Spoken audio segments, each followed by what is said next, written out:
दुनिया के 5 ऐसे लैंडलॉर्ड जो अपनी गवर्नमेंट के सामने नहीं झुके और किसी भी कीमत पर अपना घर बेचने पे रजामंद ना हुए। सुनो डॉक्यूमेंट्री की वीडियो में एक बार फिर से खुशामदीद। अपनी सारी ज़िंदगी की कमाई से बनाया हुआ घर एक ही झटके में कोई कैसे बेच सकता है, और वो भी तब जब गवर्नमेंट या कोई बिल्डर आपसे ज़बरदस्ती ख़रीदना चाहता हो। आज हम आपको ऐसे 5 घर दिखाएंगे जिनके मालिकान अपना घर खाली ना करने की ज़िद पे अड़ गए, चाहे उनको सरकार का सामना करना पड़ा यहाँ किसी मालदार बिल्डर का, लेकिन इन्होंने अपना घर खाली ना किया।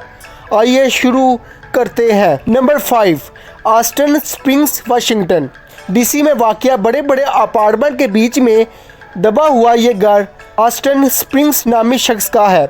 1980 में जब इस जगह पर बिल्डिंग्स बनने का आगाज़ हुआ तो कई लैंडलॉर्ड ने बिल्डर को अपनी ज़मीन या घर बेच दिया, लेकिन ऑस्टिन स्प्रिंग्स ने बेचने से साफ इनकार कर दिया। ऑस्टिन का मानना था कि बिल्डर उसकी जगह की सही कीमत नहीं लगा रहे।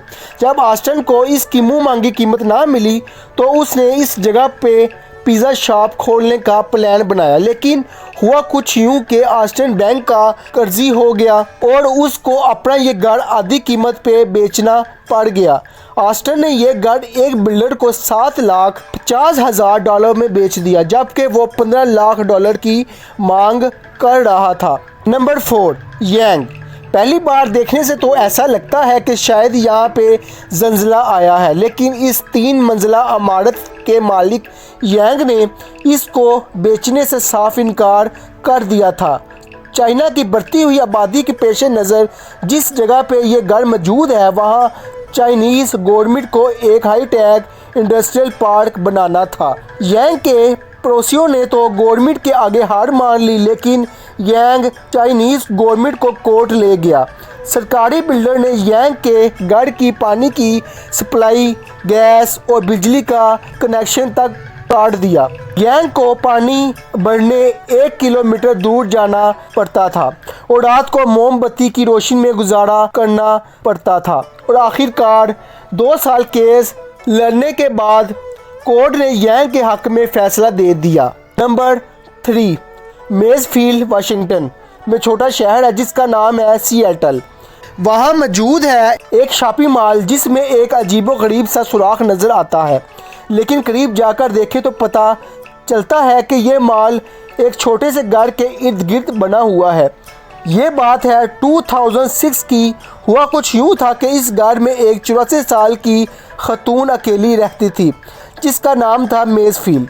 उस वक्त इसके इर्द गिर्द चंद घर बने हुए थे और बाकी सारी जगह खाली होती थी। जब ये जगह कमर्शियल हो गई तो बिल्डर ने यहाँ शॉपिंग मॉल बनाने का सोचा। इन्होंने बाकी तमाम घरों के मालिकान को तो काबू कर लिया, लेकिन ये खतून यहाँ से हटने का नाम तक नहीं ले रही थी। हत्ता कि मेजफील्ड ने $1 मिलियन की पेश की कीमत भी ठुकरा दी। बिल्डर्स ने बूढ़ी खतून को मज़ीद तंग नहीं किया और इसके इर्द गिर्द शॉपिंग मॉल तमीर कर दिया, लेकिन 2 ही साल के बाद वो बूढ़ी खतून मेजफील्ड गुजर गई और जब उसकी वसीयत को खोला गया तो उसमें लिखा था कि मेरा ये घर बिल्डर को गिफ्ट कर दिया जाए। बिल्डर ने उसके घर पे कब्ज़ा नहीं किया और ना ही उस पे कोई माल खड़ा किया, बल्कि आज भी वो घर बिल्डर मेंटेन करता है। बल्कि ये मेजफील्ड हाउस इतना फेमस हो चुका है कि लोग अब इसके साथ सेल्फीज़ लेने आते हैं। नंबर 2, लुआ बाउजन। एक बिल्डिंग का टूटा हुआ हिस्सा एक नेल रोड के बीच में खड़ा गाड़ियों का रास्ता रोक रहा है।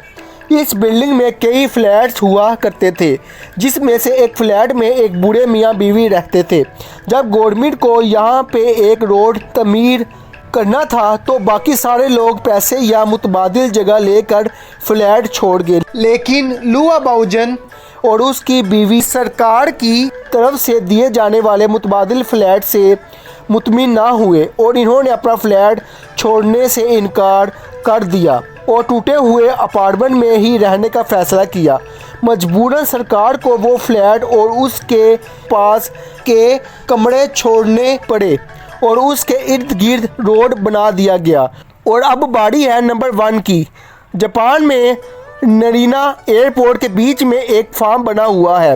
جب جاپانیز گورنمنٹ کو اس جگہ پر ایئرپورٹ تعمیر کرنا تھا تو وہاں موجود فارمرز نے اپنی زمین سرکار کو دینے سے صاف انکار کر دیا۔ کئی فارمرز آپس میں مل گئے اور کافی احتجاج بھی ہوا اور کورٹ میں لمبے لمبے کیسز بھی چلے۔ آخرکار فارمرز کے حق میں فیصلہ آ گیا اور سرکار کو مجبوراً ایئرپورٹ کا صرف ایک ہی رن وے بنانے کی اجازت ملی۔ فارمرز آج بھی وہاں ٹھیک ایئرپورٹ کے بیچ میں اپنے گھروں میں رہتے ہیں۔